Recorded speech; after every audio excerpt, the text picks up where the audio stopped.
Sleep 20 minutes away from 10 now here on the Radio Wemo Breakfast. The Radio Wemo Breakfast. The Geek Show. Along for the Geek Show is Calvin joining us today. Hello to you, Calvin.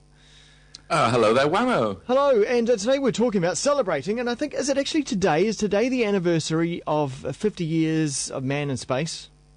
It absolutely is. We're actually somewhere in the region of 10 hours away. There's a countdown on the kiwispace.org.nz site. So yeah, later on today, it's the 50th anniversary of Yuri Gagarin's first manned spaceflight. So maybe a good time to think about, what's happened over the past 50 years and, have a think about the next 50 years of space exploration. Absolutely. Let's reflect on this now, Calvin. Well, first off, in collaboration with the European Space Agency and the crew of the ISS, there's a documentary filmmaker, Chris Riley, has created a film of what Gagarin first witnessed 50 years ago.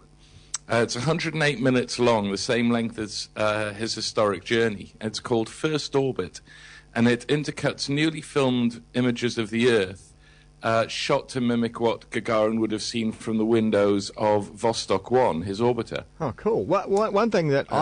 One thing I want to point out about him is his suit. I think it's so much cooler than the suits that they have these days. A nice bright, it was almost a bright orange suit and white helmet. It totally looked the part, didn't it? Yeah, absolutely. He looked like he had the right stuff. Yes. And look what he went up in. Yeah. Vostok 1 was nothing more than a sphere of metal with a door on the side and a window on the front. And some very primitive bits of technology in there, barely bigger than a man, and they flung this around the planet once, and somehow he survived. It kind of looks to me like an old World War II sea mine that's had a hole cut in it for a window. Yeah, it looks a little bit like the thing on the bottom of the B-52, the where people shoot out of. The gunnery position, yeah. Yeah, the gunnery thing on the bottom of a B-52. It's not much bigger either. And that, or it could be a steampunk eye. It is. It's this big, rusty steampunk eye. That's what he went up in.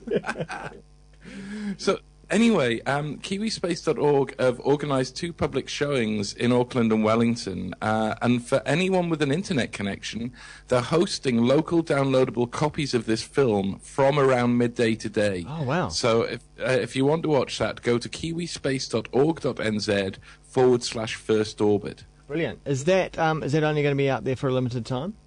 I'm not sure. Okay. But I would get there today. Yeah. I mean, come on. Yeah. It's the anniversary today. It's got to be done today. Okay. Cool. So we put in, a huge amount of effort with this manned space program. We put a man on the moon in 1969, and there's several more missions until the middle of the 70s, and then our expansion into space came to a bit of a halt. Those magnificent Saturn V big dumb boosters, BDBs as we know them, they were replaced with what I think of as a Cold War bomber disguised as a space plane, the Space Shuttle, which completed its last ever mission earlier this year. So, I mean, as it turns out, humans are really badly suited to the conditions in space or on the surface of other planets.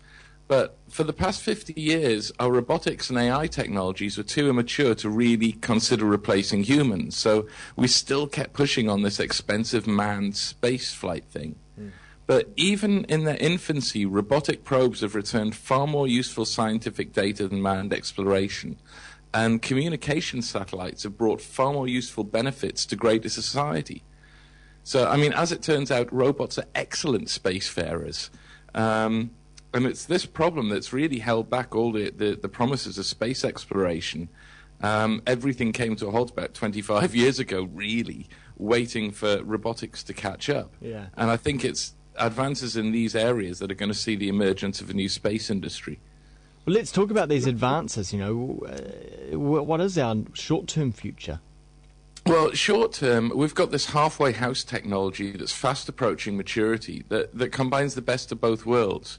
Telepresence robots with human operators to make the main decisions, combined with advances in computer vision, spatial mapping, and touch feedback systems like the Da Vinci surgical robot we reported on a few weeks ago, means something vastly superior to a clumsy suited astronaut could soon be out there, helping kickstart the orbital industry required to get a profitable private space industry off the ground.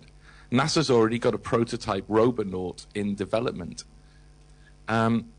So this is the key thing, getting private industry up there and actually finding a profit, because there's free solar energy in abundance in orbit. Yeah. And in the medium term, there's huge stores of mineral wealth available, free from the expense of, getting it from the bottom of a gravity well. The only small problem is that they're out past the orbit of Mars and the asteroid belt. Okay. But, it seems to me, though, that with the future of space travel, that we can't really just rely on NASA or the US military or Russian military to do it for us.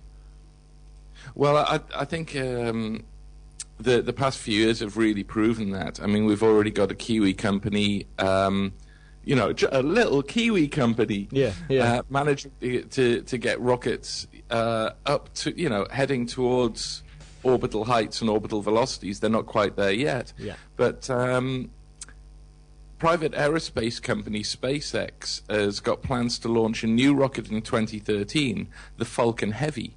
This is a 22-story rocket with twice the capacity of the space shuttle, able to carry 53 tons into orbit.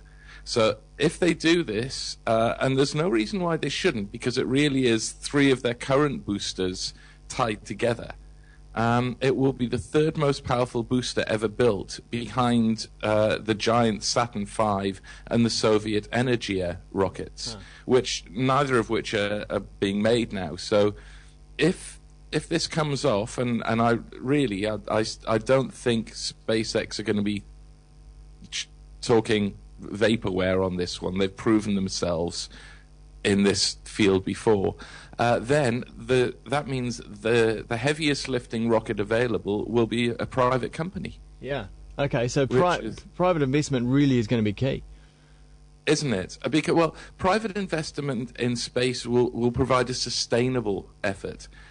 Governments doing the flags and footsteps missions, they were using science as a bit of an excuse for some of it, but really it was there for political reasons or for military reasons. And that's not really sustainable. There needs to be good, solid commercial reasons for going up into space.